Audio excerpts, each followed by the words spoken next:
sir. I'm Naam Nasif and my ID is 201434555. Today, in this presentation, I'll be presenting the 20 data I've collected from my life, my daily life, and how I did all the statistical calculation on them, and how I found out that how much money I do actually spend and for how much time. So it will be a really short video, and I request you to stay tuned to the end of this video till to the conclusion. So without getting late, let's start. So here is the 20 data I have collected, and as you can see that they are not above 100 taka. This is because I actually get 100 taka per day to spend, and within that I have to do everything. So this 20 data actually taken from the 5 weeks of my life, and these expenses actually include the transportation cost, the food, and other activities like printing or maybe hangouts. So this is how I actually get these information, and then I did the pie chart. Actually, I have calculated every single aspect through the frequency distribution, and that's how I actually found out the pie chart.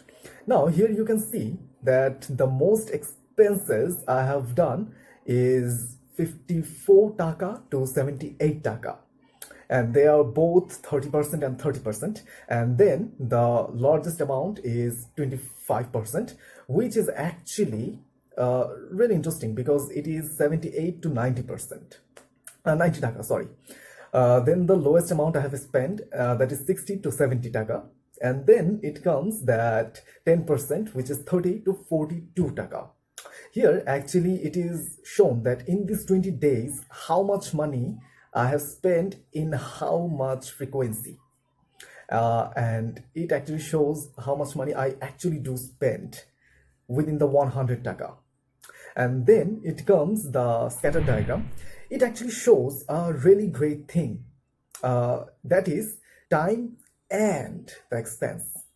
Now here you can see the y-axis is time and the x-axis is the expense. It is clear here that the more time I spend, the more cost I have to bear. Now you can see that if I spend 2 hours in my campus or outside, I get to spend only 30 taka. But if I spend 8 hours, I may spend 80 to 90 taka. Now that's the thing. The more I stay outside or in my campus, I have to spend money because I have other activities to do when I'm outside. And that's how the expense actually get richer and richer. Now, how this actually happens? Like my transportation cost is 30 taka, both going and coming, and then I may have taken snacks or maybe other things, maybe printing an assignment. So that's how the expense actually gets bigger and bigger. And after the scatter diagram, it is clear that time and the expense is actually related to each other. So this is the time when we actually conclude everything, every single thing. So if we conclude, then it comes that the more I spend my time outside, the more I spend the money, and the reason is actually told already. Now there are some exceptions too. Now those exceptions are like psychological factor. Maybe I'm not feeling that good, so I may not spend any money, or I may have spent more money on something that I really like to make myself good. And then it comes to the price hike. When the government actually hike the price, it actually comes on us to spend more money. Or maybe sometimes I spend less money because I may have to save those money for the future. And that's how the exceptions may happen, but rather than that, everything stays same.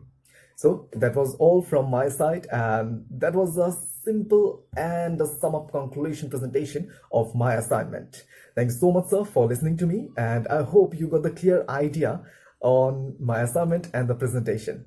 Thank you so much, sir.